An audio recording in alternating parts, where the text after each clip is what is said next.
I feel more comfortable sharing with you down here than when I'm standing behind the pulpit. I feel like I'm kind of hiding behind bulletproof glass or something. I kind of feel more liberated to stand out here.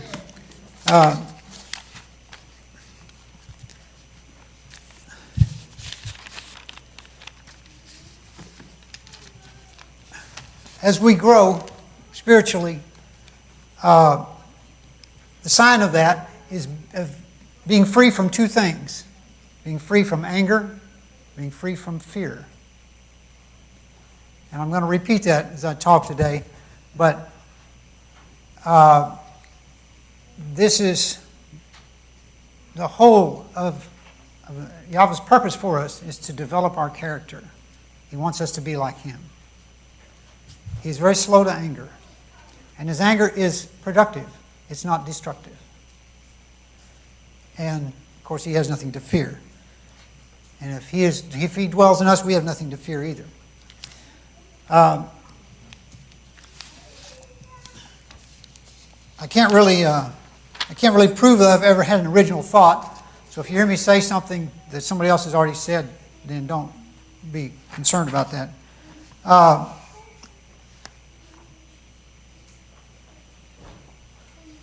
We all know that terrible things, tragedies happen to the weak and the frail. Little children and women are frequently on the receiving end of all kinds of abuse and neglect. And that's very common. Suppose there's a wicked man who plans to abduct a little girl and commit unspeakable atrocities and brutally murder her. This man goes to a park. He hides behind the bushes, awaits his opportunity, and after a while, the opportunity comes, and the mother's looking away. He abducts the little girl, takes her, disappears. She's found dead later. These things happen all the time. Now, let's suppose there was another person. There was a person who knew about the wicked man's plans. He knew all the details, the date, the time, the location. He could prevent this from happening with no danger to himself. He could anonymously inform the police. He could warn the mother to watch her daughter, or he could just go to the park and sit there, and his presence would discourage the person. But he doesn't. As a matter of fact, he's at the park when it happens. And he does witness the crime, but he keeps himself hidden. He just sits and watches the whole thing take place. What would you think of a person like that? Most decent people would say this man is a cold, uncaring coward and should be severely punished. But this hypothetical case which I've described is not exactly hypothetical. It is real. In fact, most people already know the second person. The second person, this unseen witness, who's privy to this wicked man's plans, is none other than Almighty God.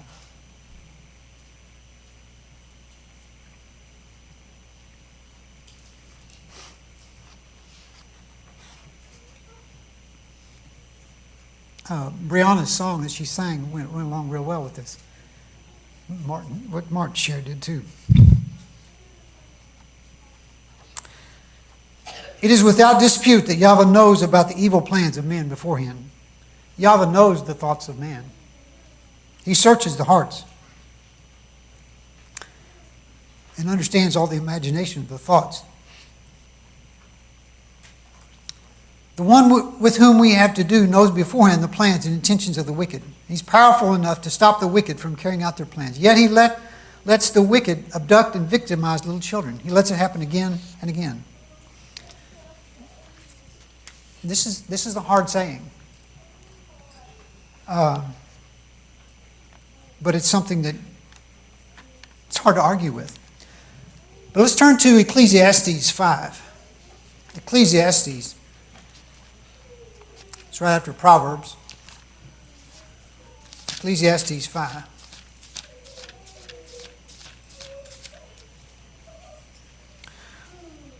Verse 8. Ecclesiastes 5, verse 8.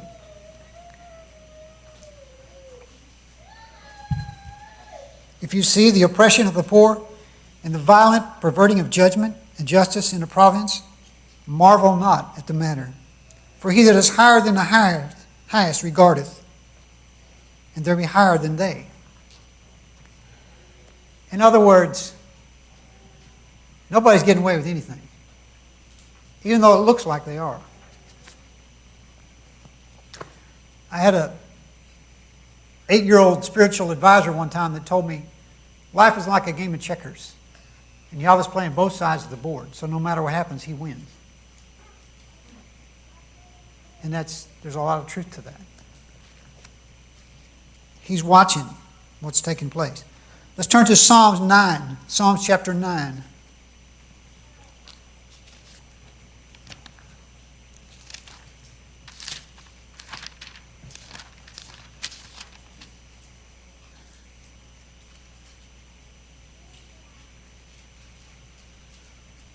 Psalms chapter 9.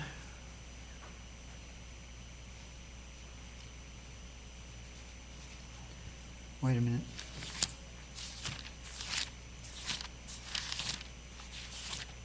Hold on just a second.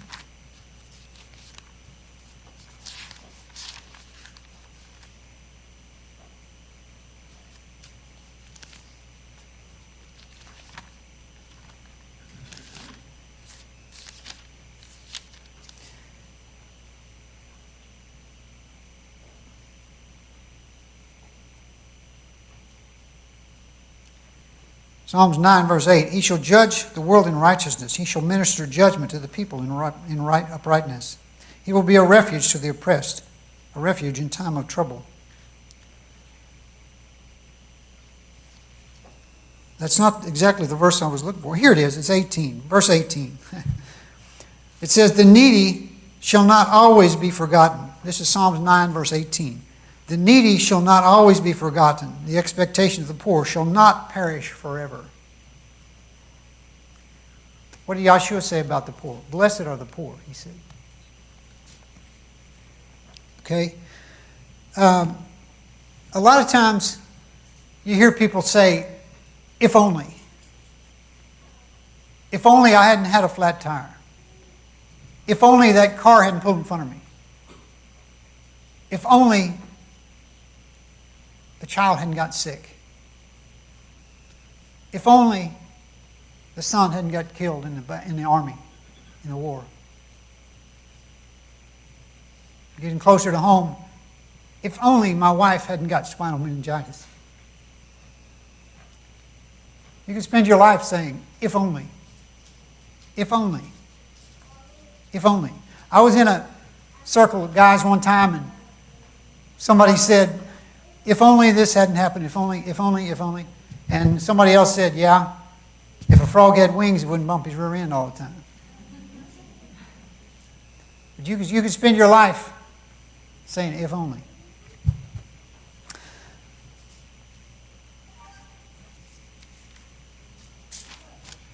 Remember, the children of Israel spent how many years in slavery? 430 years? Whose idea was that? Yahweh told Abraham, he says, your descendants will serve in another country, in bondage.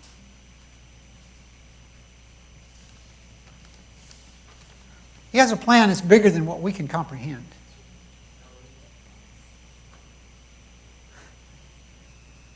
Much more deep. We're just scratching the surface here a little bit. We're trying to comprehend. Then when they got out of slavery, then they went to the promised land and laid down and did nothing, right? No. They had enemies.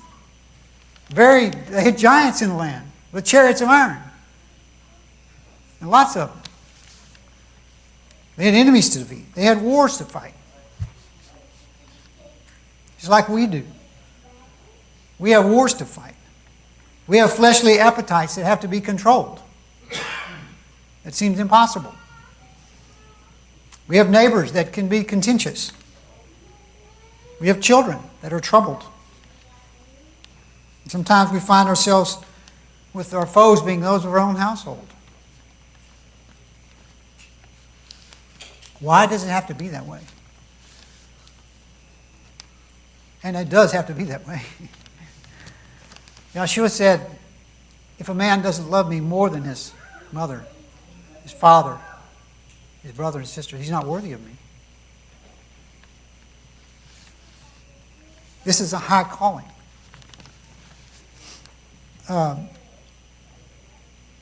Turn to John chapter 19. John chapter 19, verse 7.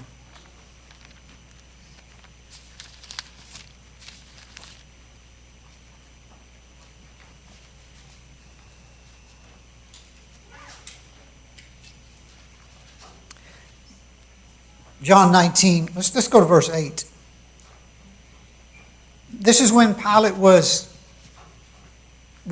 interrogating Yeshua. He was trying to find out what was going on here. This man was they were wanting to crucify him. He was trying to figure out what the deal was. So in John 19, verse 8, Pilate therefore heard that saying. He was more afraid. And he went again to judgment hall and said unto Yeshua, Whence art thou? Or where'd you come from? But Yeshua gave him no answer. Then said Pilate unto him, Don't you speak to me? Don't you know that I have power to crucify you and power to release you? Pilate was kind of aggravated with him. You're not even going to talk to me? He said, I've got your life in my hands. Yeshua said, You could have no power at all against me, except it were given thee from above. Therefore he that delivers me unto you hath the greater sin. So next time you get in a bind, keep this in mind.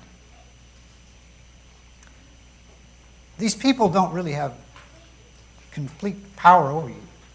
Even the Rothschilds or George Soros, with all they've got, they're not doing anything that's out of the oversight of the Heavenly Father. And they think they're doing wonders. They think they're doing great things. Or terribly bad things, whatever they think they're doing, I don't know.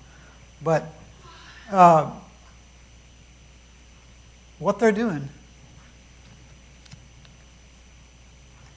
is all part of a divine plan. What's he say in Daniel chapter 2? He says he raises up the base people of the world to rule. Wicked people are drawn to positions of power for all the wrong reasons, and that's just the way it is. But Yeshua said, "My kingdom is not of this world." Let's turn to Acts 4. Acts 4, verse 27.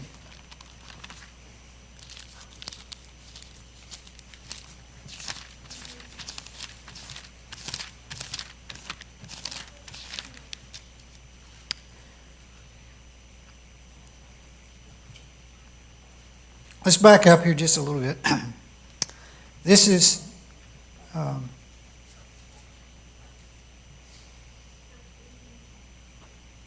Peter, I believe, is talking here.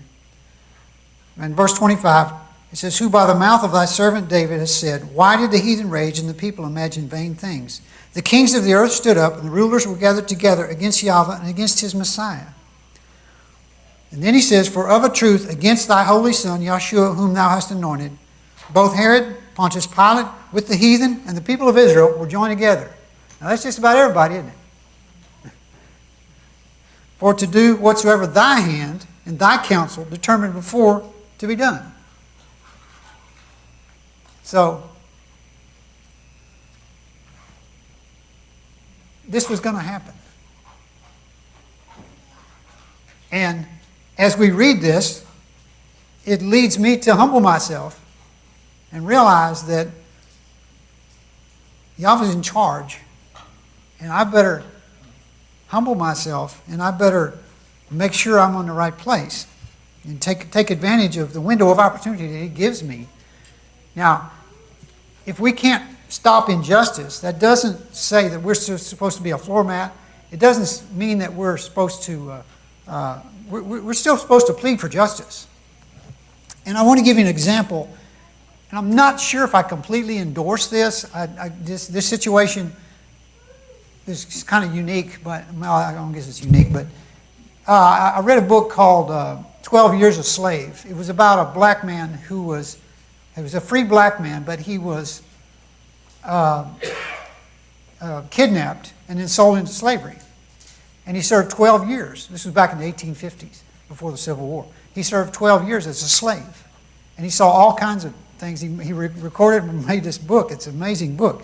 But and he told this story about this black man who was being whipped unmercifully, almost to the point of death. And this had happened many times, and for no good reason. And this black man, finally, one day, he took the weapon away from the other man and he killed the man. And he just stood there, and he didn't run. He knew what was going to happen. They hung him, and he died. But he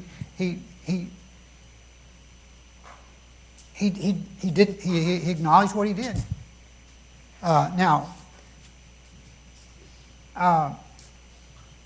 There are times when we have to take steps. We have to do things. Again, you would have to be in that person's shoes to know if that was the right thing to do or not. But there was terrible atrocities that were taking place and still take place all over the world.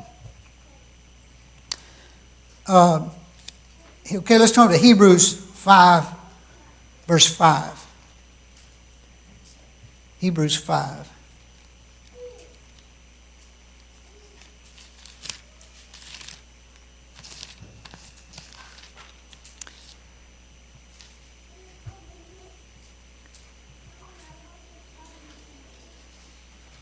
It says, so also the Messiah glorified not himself to be made a high priest, but he said that unto him, thou art my son, today have I begotten thee. And he said also in another place, thou art a priest forever, after the order of Melchizedek, who in the days of his flesh, when he had offered up prayers and supplications with strong crying and tears unto him that was able to save him from death, and was heard for his reverence. His prayers were heard. You know, we're not supposed to be unemotional about this injustice that's taking place all around us. We need to be weeping. We need to be praying. And our prayers can be heard. But it says in verse 8, though he was a son, yet he learned obedience by the things that he suffered. Now, how do you suppose you're going to learn? In seminary? I don't know why I'm thinking of this right now, but one of the guys from Kenya last night, he said one of the things he appreciated about America was their mattresses. Over there, the mattresses are about this thick. And it's like laying on the floor.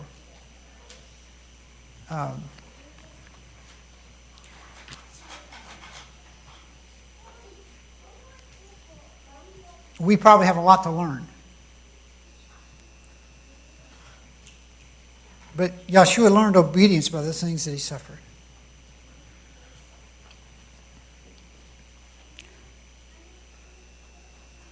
In Isaiah 53,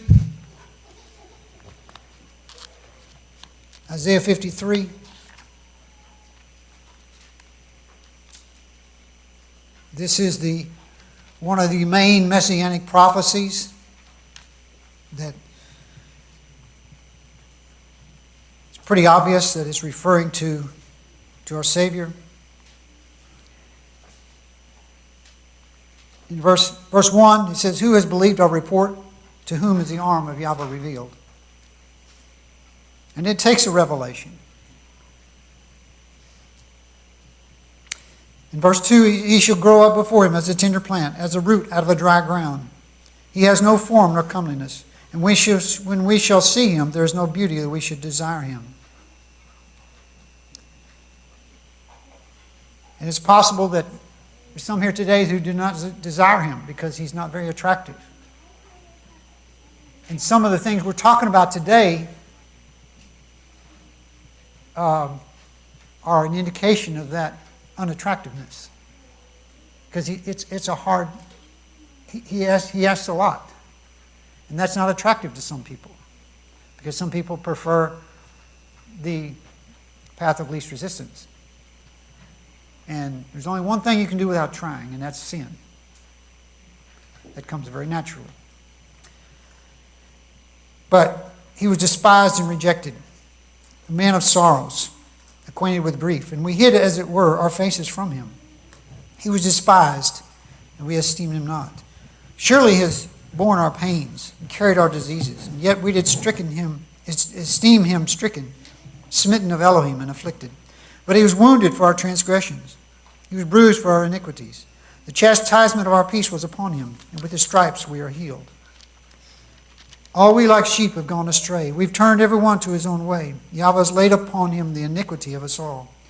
He was oppressed, he was afflicted, yet he opened not his mouth.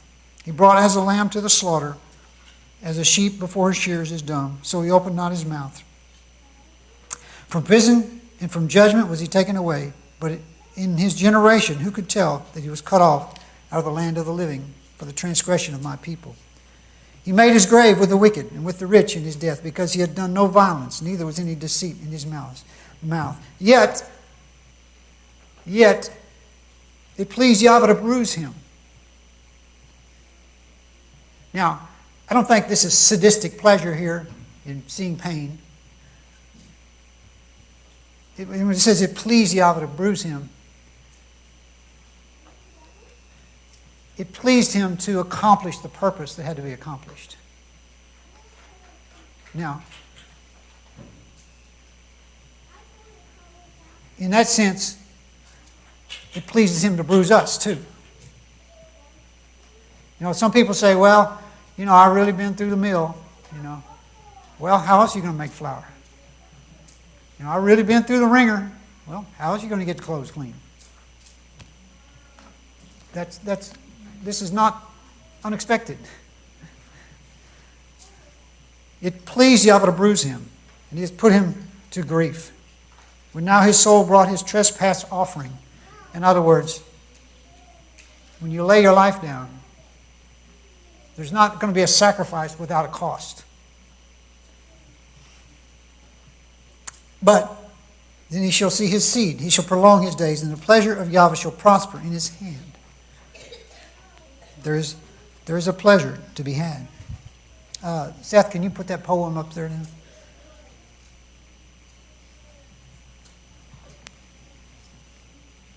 Some of you have seen this before.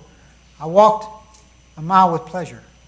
She chattered all the way, but not a thing I learned from all she had to say.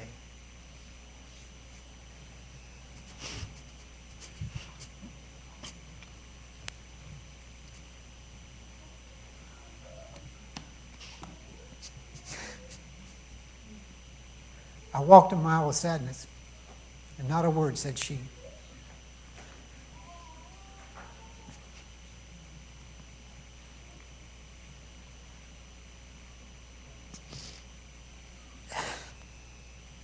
But oh, the things I learned when sorrow walked with me.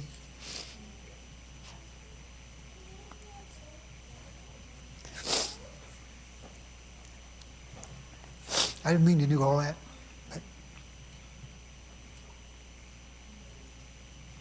Your character. He's building character in you. He's building character. If you can go through all these crises that you got through, problems at work, problems at home, problems with the government,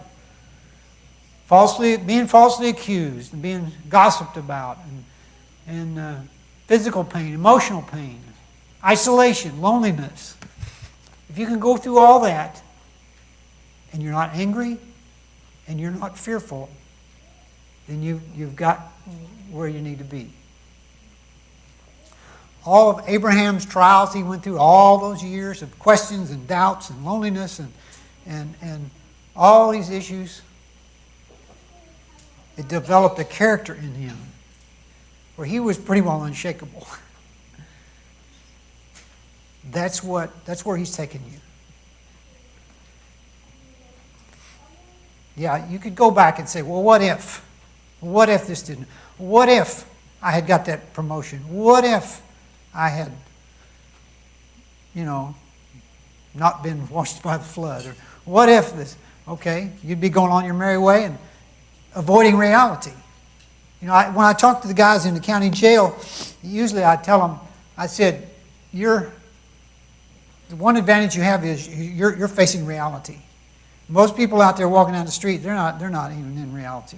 They're in their own little world, and they got all their ducks lined up, and they got the nice house, nice car, nice job, and all that kind of stuff. But a lot of people are living in a fantasy world.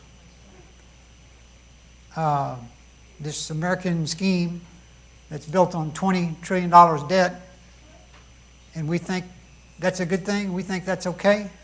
I mean, that's not going to float forever. You can only go so far out on a limb.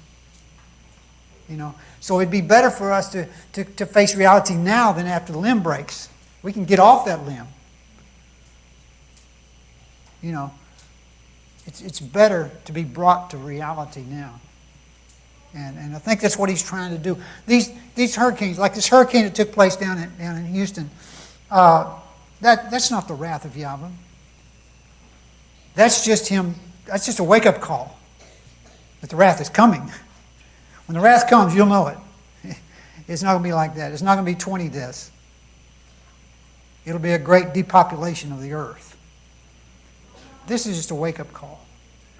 9/11, that was a wake-up call. Most people just went back to sleep, or put the blame on somebody else. We always want to try to blame somebody, but these are wake-up calls. So it's a call for what is it? 2 Samuel 7:14. What is it?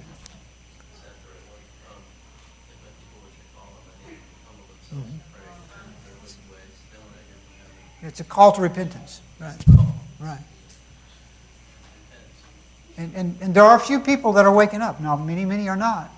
Many say, we're going to rebuild, everything's going to be back to normal, everything's going to be all right. Well, we do need to facilitate rebuilding as best we can, but we got to remember that our citizenship is in heaven. And these are very frail, temporary things that we're doing here.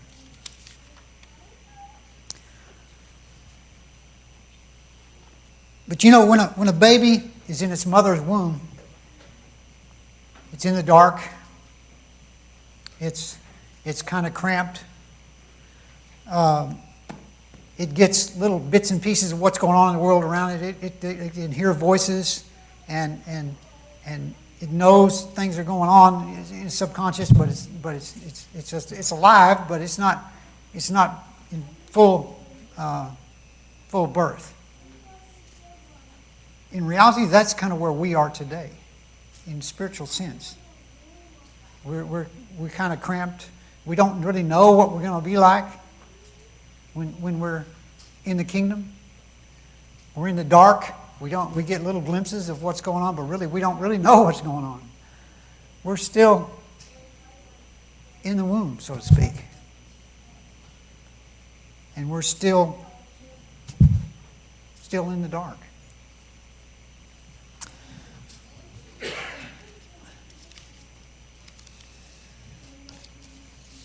But you can be sure that all things are in Yahweh's control.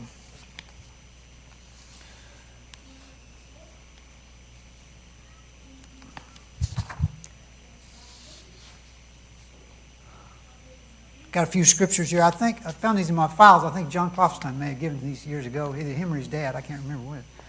But Psalms 115, verse 3 says, "Our Elohim is in the heavens. He has done whatever he pleased."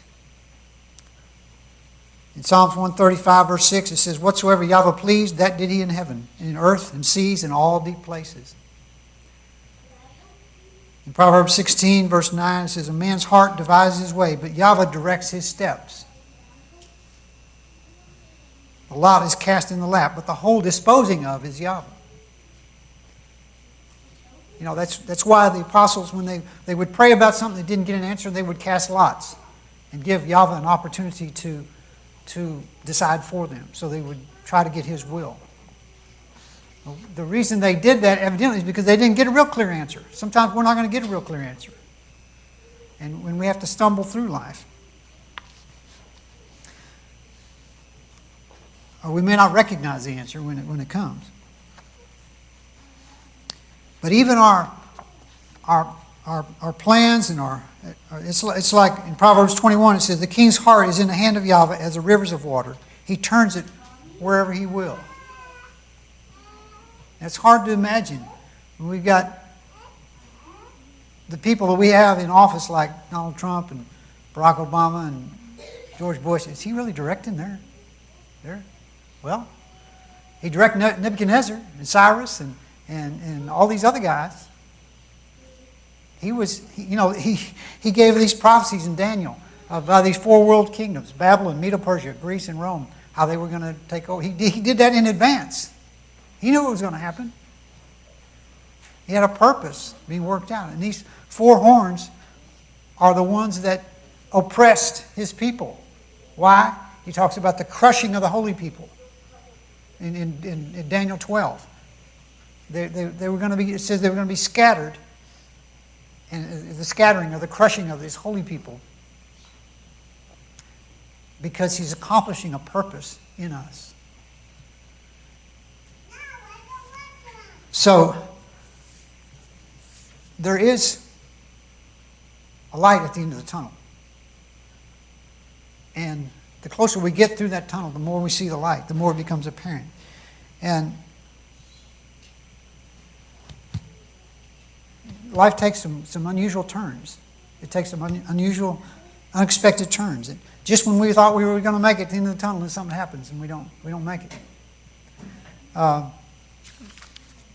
we can't just say, what if forever. But he desires that we overcome. Overcome what? Overcome sin, overcome self. Most of it is selfishness. But the biggest obstacle to overcoming is the teaching or the impression that it can't be done. Because people will tell you all over, oh, well, nobody's perfect. You're not going to, don't worry about it. Don't be so particular. But we're told over and over, he that overcomes. He that overcomes. Let's go to Revelation.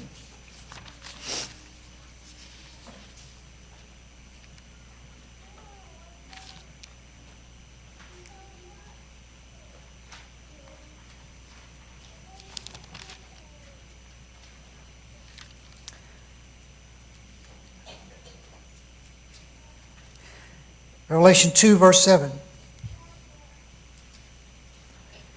He that hath an ear to hear, let him hear what the Spirit says to the assemblies. To him that overcometh, I will give to eat of the tree of life, which is in the midst of the garden of Yahweh. Now, what about those who don't overcome? They won't get to eat of the tree of life, will they?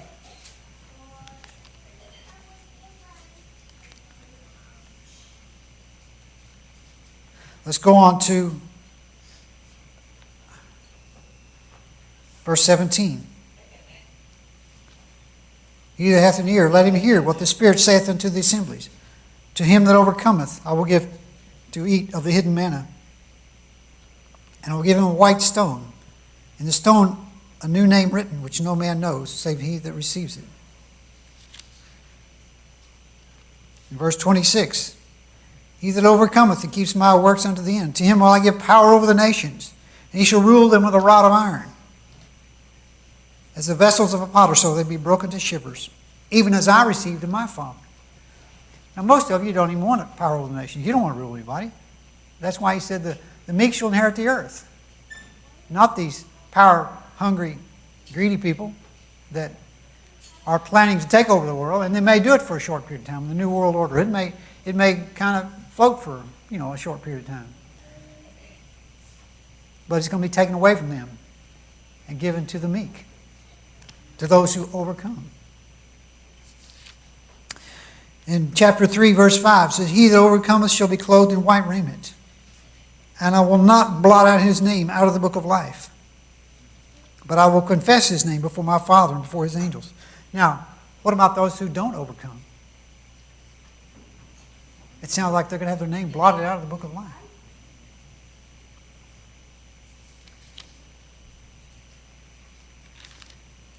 In verse chapter 3, verse 12. He said, he that overcometh, I will make a pillar in the temple of my Elohim, and he shall go no more out. And I will write upon him the name of my Elohim, and the name of the city of my Elohim, which is New Jerusalem, which comes down out of heaven from my Elohim. And I will write upon him my new name. He that hath an ear, let him hear what the Spirit saith to the assemblies. And then in verse 21, chapter 3, verse 21, to him that overcometh will I grant to sit with me in my throne, even as I also overcame and am sat down with my Father in his throne. Well, we can't even imagine that. Is he talking about us? Talking about me? Sitting in the throne with him, with his Father? Do you have an ear to hear? Are you able to hear? Can you comprehend? We set our sights real low sometimes. And we have unrealistic expectations because we think, life shouldn't be this way. Well, how should it be? If you were creator of heaven and earth, how would you make it? Did you give everybody lollipops every day? Sail through on flowery beds of ease? You don't train a warrior in a vacuum. You obviously said, I'm a man of war. And I'm going to teach you to fight. Now, most of the wars today are not holy wars. They're carnal wars. But there is a holy war going on today. A whole lot of, I didn't think of this either, but a whole lot of religious instruction today is nice people telling nice people to be nice. And we've lost touch with the fact that we're in a war. And there's no rules in this war. I mean, we can't expect Satan to play fair. He's going to go for the juggler. I mean, he's going to go for your little ones. He's going to go for the weak and the poor and the mentally retarded and all that. That's who he's going to target. So brace yourself. Endure hardness as good soldiers. Man up. Gird up your loins like a man. Prepare yourself. If you want to be victorious in holy warfare, you're going to have to be holy. You're going to have to go through basic training. Most people flunked out of basic training. They never made it through. They got saved and then they went to church a few times and something didn't suit them, so they just kind of backslid or whatever.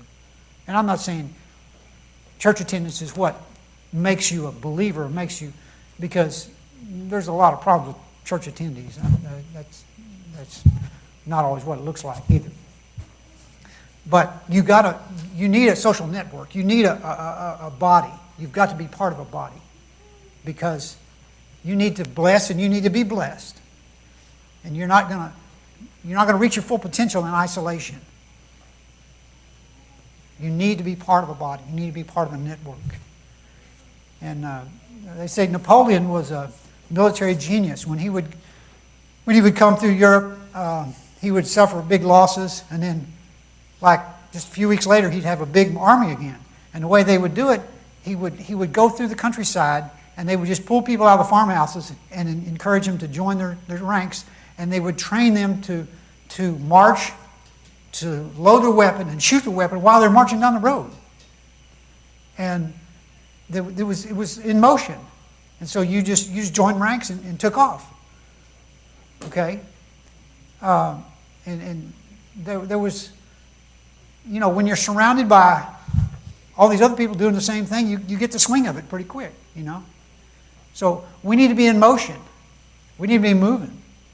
And admittedly, I'm not Napoleon. I would like us to be in motion more than we are. But if we're connected to Yeshua, we're going to be in motion because he's moving. We need to be continually teachable. We need to be instructed. But,